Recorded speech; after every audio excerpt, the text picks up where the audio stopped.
시험 같은 것도 막 그 4살부터 좀 보고도 하잖아요. 그게 이제 뭐 굉장히 또 화제가 됐던 경우도 네. 있었습니다만. 4살이 무슨 시험을 봅니까? 요즘 영어 유치원 입학 시험을 4세 고시라고 부르죠. 영유아들이 입시 학원까지 다니면서 아이들 정서 발달 등의 우려가 커지고 있습니다. 부모님들이 선호하는 유명 영어 유치원 같은 곳을 보내고 싶을 때 이제 테스트를 보잖아요. 맞아요. 레벨 테스트, 뭐 레테라고 하시죠. 네네네네. 그걸 보기 위해서 뭐 또 과외를 붙이고 또 못 들어가면 또 스트레스를 받고 맞아요. 그런 상황을 요새 이제 4세 고시라 그래가지고 뉴스 같은 데서 이슈화가 좀 많이 되죠. 맞아요, 맞아요. 그래서 보통 부모님들은 아무래도 아이들이 나보다 혹은 나처럼 잘 되기를 바라잖아요. 그럼요, 그럼요. 좋은 대학을 가고 또 좋은 직업을 갖고 그렇게 안정되고 풍요로운 삶을 누리는 걸 아이들을 원하죠. 그런데 이제 부모님들이 불안하셔가지고 너무 불안하죠. 또 일찍 시작하지 않으면 벌써 그러니까요. 거기에 합류를 못한다고 생각을 하기 때문에 그래서 더 일찍 시키게 되고 그래서 이 선행 속도가 경쟁적으로 계속 내려가고 있다 이렇게 보는 거죠. 그래서 공부를 잘할 머리를 가진 아이들도 너무 일찍부터 많은 학원에 다니고 공부를 하기 때문에 공부에 학을 떼게 되는 거죠. 네. 그렇군요.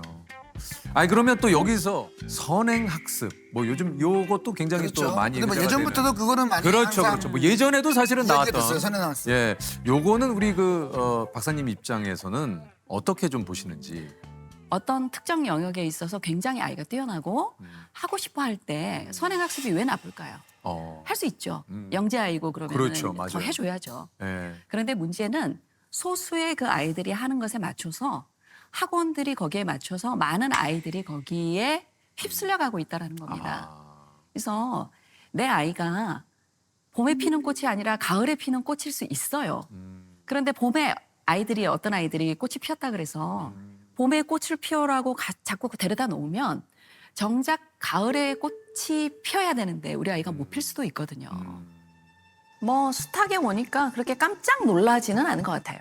뭐 돌자리도 오고 뭐 그래서 너무 어린애들도 뭐 그냥 숱하게 오니까 영어학원 테스트를 보게 하려고 하는 부모님들의 열정, 테스트를 보게 하기 위해서 또 과외를 붙이고 이런 일들이 계속 반복되니까 그렇게 압박감을 많이 받는 아이는 정작 시험 보러 가서 울어버린다거나 그렇게 나오는 거죠. 그런데 우리 아이가 벌써 작은 시험에도 불안감을 느껴버리면 정말 뇌신경계의 역효과를 불러일으키는 거거든요. 우리 아이 잘 되라고 더 일찍 더 많이 시키는 게 치명적일 수 있다는 거예요. 강제로 시키게 되는 선행학습이 우리 아이를 뇌신경계를 망치고 마음을 다치게 하고 관계까지 해치게 된다는 거예요. 정말 이렇게 역효과가 많다라는 것을 부모님이 알면 그때서야 멈출 수 있다고 저는 생각해요. 그래서 요즘에 그 뭐 ADHD 좀 치료제가 아이들 사이에서 좀 유행을 한다고 그래요. 그래서 일명 공부 잘하는 약으로 이게 불린다고 하는데 그거에 대해서는 좀 어떻게 생각을 하시는지요? 그 이슈화가 많이 됐는데요. 정확한 진단을 받고 정말 ADHD 기준에 합당할 때 약을 잘 쓰는 것은 뭐 쓸 수 있다고 생각합니다. 그렇죠. 그런데 ADHD로 진단을 받은 아이들도 놀이터에 가서 많이 놀고 많이 걷고 요새 라이드도 너무 많이 하시잖아요. 그래요. 자기 발로 이렇게 걸어 다니지를 않는 아이들이 늘고 있잖아요. 근데 인간이 기본적으로 해야 되는 그런 집안일도 좀 하고 이런 것을 해야지 뇌신경계가 안정화되면서 ADHD라고 할지라도 아이들이 점점 잘 클 수 있겠죠. 그렇군요. 네, 네. 어릴 때는 뇌신경계가 감각밥을 많이 먹어야 됩니다. 뭐 보고 듣고 만지고 운동하고 하면서 몸에서 여러 가지 감각들이 들어와서 뇌가 감각 지도를 형성을 해요. 예를 들어 두 손은 똑같지만 많이 쓰는 손은 뇌는 더 크게 인식을 하는 거거든요. 이렇게 뇌신경계를 생각을 해본다면 앉혀서 계속 시각적인 자극만 더 일찍 주는 게 전혀 유리하지 않습니다. 제가 봤을 때는 공부가 항상 보면은 공부를 잘해야 된다고 하는데 내 아이가 뭘 잘할 수 있는지를 파악하는 게 더 중요한 거 아닙니까? 지금 조셉이 얘기한 대로 내가 하고 싶은 게 있으면 요즘 부모님들께서 또 그런 건 굉장히 열려 있어. 맞아요, 맞아요. 너 하고 싶은 게 해. 있어? 그거 해라. 그런데 그거 해라가 무서운 거예요. 왜요? 그러니까 아이가 하고 싶은 게 있을 때 그게 부모가 그래 이거 하자 그러면서 막 연기 학원 가고 막 이게 또 공부하고 똑같아지는 거예요. 아 그래요. 아하. 그럼 어떻게 해야 벌써 돼요? 나오는 아이의 그 싹이죠. 막 자라나는 싹. 그거를 또 부모님이 욕심껏 이렇게 도와줄 때 이 싹이 또 이렇게 되는 거예요. 사그러들 수 있어요. 맞아요. 아 이거 너무 어렵네. 어려워요. 그래서 균형감을 계속 잡으면서 아이가 주인공이 되게 해야 돼요. 그러니까 무슨 비유를 저는 많이 하냐면 자기가 모는 자기 차라는 거예요. 이게 차라는 거죠. 자신이. 근데 그 차는 이 사람만 몰 수 있어요. 이 그렇죠, 아이만. 그렇죠. 그래서 어쩔 때 차를 여기에 무슨 버튼이 있고 또 어떻게 몰면 좋다 배울 수는 있을 수 있어요. 부모한테 또 이렇게 심리치료사한테. 하지만 결국 그 차는 자기가 몰아야 되는 거예요. 아 그러니까 이게 참 아이가 하고 싶은 걸 아이가 주도적으로 해야지 부모님이 그것을 막 한다고 오케이 너 이거 해. 그래서 신이 막 나죠. 그냥 이건 부모가 또 더 신나죠. 과한 애정과 과한 네. 관심으로 싹을 또 오히려 죽일 수 있다라는 그런 네. 얘기신 거죠.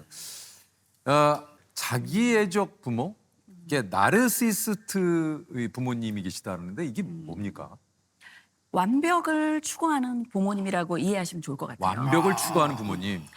나에 대해서도 내 아이에 대해서도 가장 완벽하고 좋은 최고의 것을 그래서 단점이나 결점을 좀 보고 싶어 하지 않는 그런 성향이라고 이해하시면 좋을 것 같아요.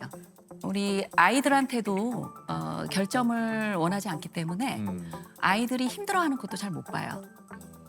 그래서 미리 과보호를 해서 아이들을 힘들지 않게 도와주고 싶어 하는 마음도 강하시고요.